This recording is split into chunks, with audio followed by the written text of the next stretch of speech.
Did Thatcher believe in trickle-down economics? Have you ever wondered if Margaret Thatcher truly believed in trickle-down economics? This concept suggests that when the wealthy or businesses prosper, their wealth will eventually benefit everyone else.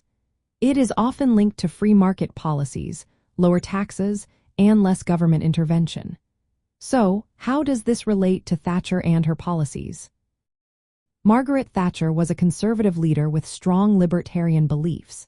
She is frequently associated with trickle-down economics because of her support for free markets and tax cuts for higher earners.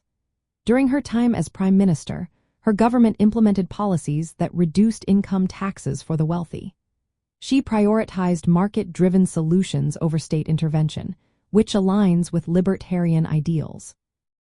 However, it is essential to note that there is some debate about whether Thatcher fully embraced the label of trickle-down economics.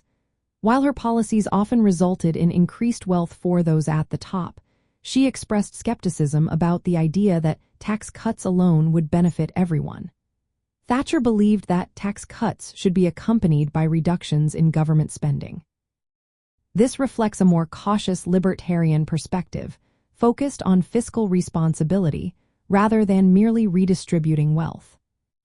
From a libertarian viewpoint, Thatcher's policies aimed to shift the United Kingdom's economy toward greater individual freedom.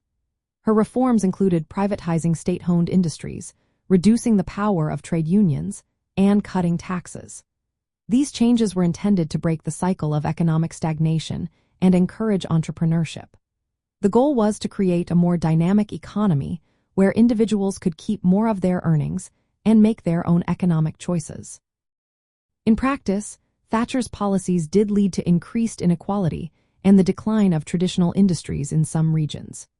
Critics argue that this contradicts the promise of trickle-down economics. However, libertarians focus less on equality of outcomes and more on equality of opportunity. They argue that while not everyone benefited equally from Thatcher's reforms, the overall effect was to create a more open and flexible economy. In summary, Thatcher's policies align with many libertarian ideas, especially the belief in free markets and limited government.